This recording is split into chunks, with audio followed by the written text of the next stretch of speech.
So let's try this with a real example. So let's say, what would the model that I'm trying to use to predict volume, that was my response variable from the explanatory variable average temperature, what would that model predict for a 57-degree day? So I could write out my model equation. Y hat is 99.6 plus 4.8 times average temp. And I could plug in 99.6 plus 4.8. I'm going to plug in 57 as my temperature. So that's 99.6 plus 273.6, or 373.2. So that would be our predicted value. So I could look in my data. I think that there actually was a 57-degree day. I think it was this day right here. And I could look at what that real value was. It looks like it was maybe like, I don't know, 150. And if I wanted to, I could do the residual, which is the observed minus the expected. In this case, 150 minus 373, negative 223, approximately. And if I wanted to, I could look at the scatter plot to assess whether the conditions are met, the LINE conditions. But it's going to be more robust if we look at a residual versus fitted plot and a histogram of the residuals. So let's do that. So here is my scatter plot again. And I could highlight that particular day again. So that was an observed value of about 150. That was my y sub I. I had a predicted value. So if I predicted up on the line, my y hat was the 373 that we found using the equation. And then the residual was negative 223. I could find that same point on my residual versus fitted plot. It's going to have a fitted value, a predicted value of 373, and a residual of less than negative 200. So I think it's this point right here. So I've gone out, I'm between 350 and 400, and then I'm lower than negative 200. I think that's that same point. And you can see like these points here turn into these points here. This point here turns into this point here. There's this sort of triangle of points here that becomes this triangle of points here. So again, it's like taking the line, flattening it out, and we can see the same information. And remember, from the residual versus fitted plot, we can check linearity. We don't get to check independence or normality, but we can check equality of variance. And this is where it starts getting hard when you have real data. You have to decide if you think that it looks like it violates the condition or not. And so with linearity, we're saying, okay, is there something better than just this straight line? Maybe I could imagine a sort of crazy curved line like that, but it's not like a really neat curve like we saw in my simulated example.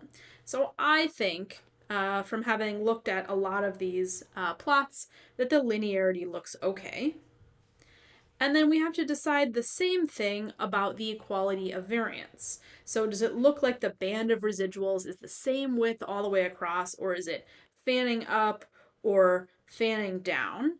And again, this is really a judgment call. So to me, it does look like it gets bigger for a little bit, but then it gets smaller again. So I don't see that characteristic fan pattern in either direction.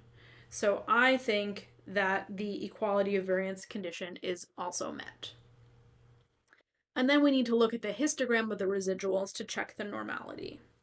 So in this case, our example, we've got our scatter plot and our histogram of residuals.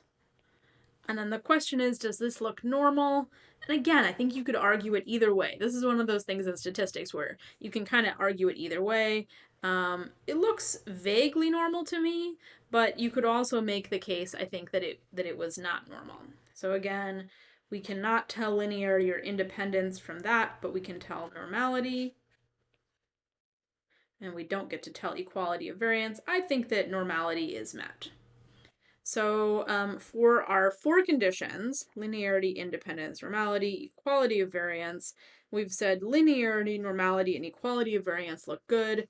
And then the question is, what about independence? And the data here, remember, was data about people on the rail trail on different days. So let me see if I can show you what that data looked like. So just a little bit of review from before. Here's what my data looked like. So each one of the rows in this data set was a day. This day it was 66.5 degrees. It was a summer day, cloud cover of 7.6. It was a weekday. And 501 people were on the rail trail. The next day, maybe, it looks like it was 61 degrees, etc. And so this is actually one of those classic violations of the conditions where the observations are time points. And so we should actually say that independence condition is violated because the observations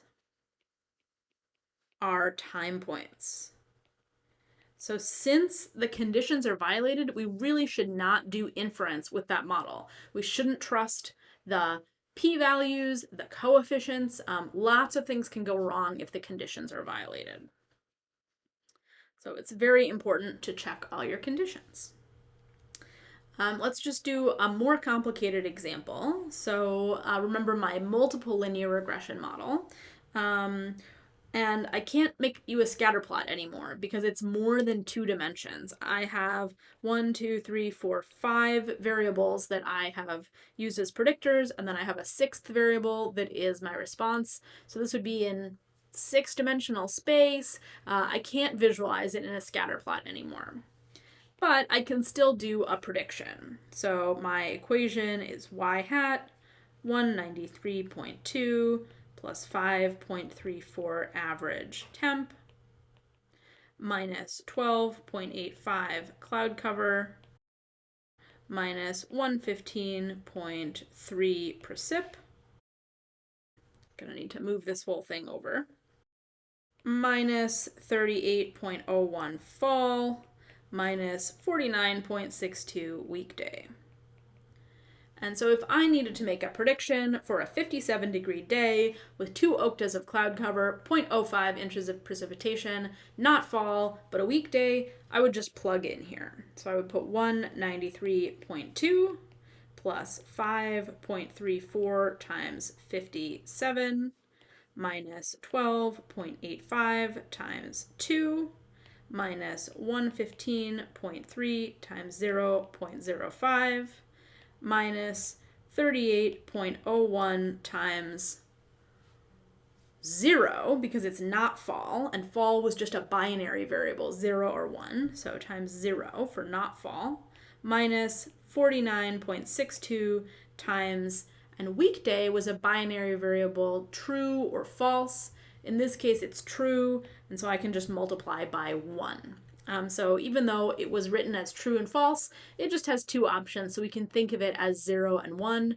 1 is true, 0 is false. So let's do all that arithmetic.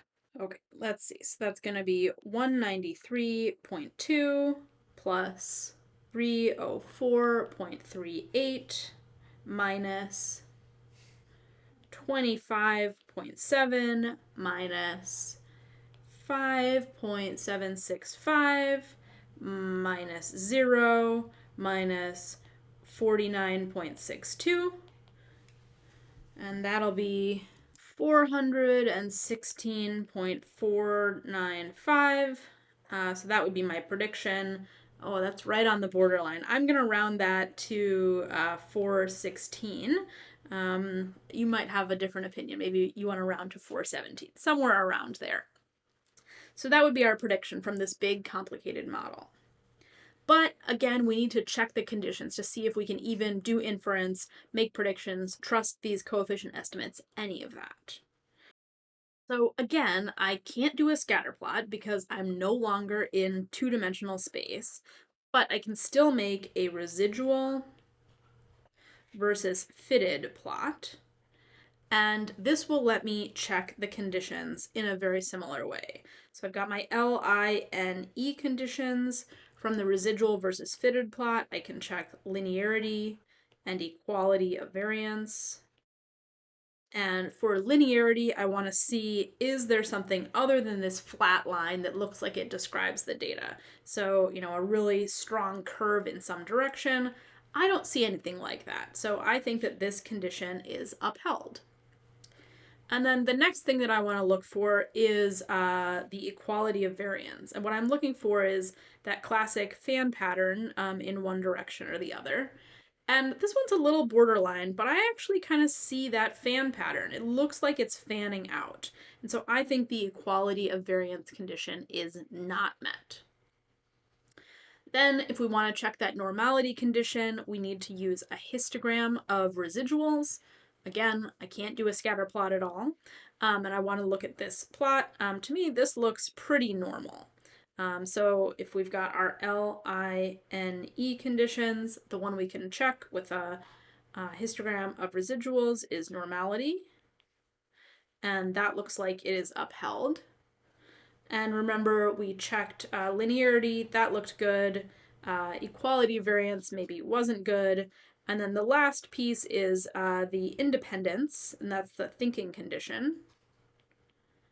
And this is using the same data set. So it is also violated because the observations are time points. So we really shouldn't be doing inference with this model. So in summary, we have 4 conditions that we need to check for linear regression. They are linearity, independence, normality, and equality of variance.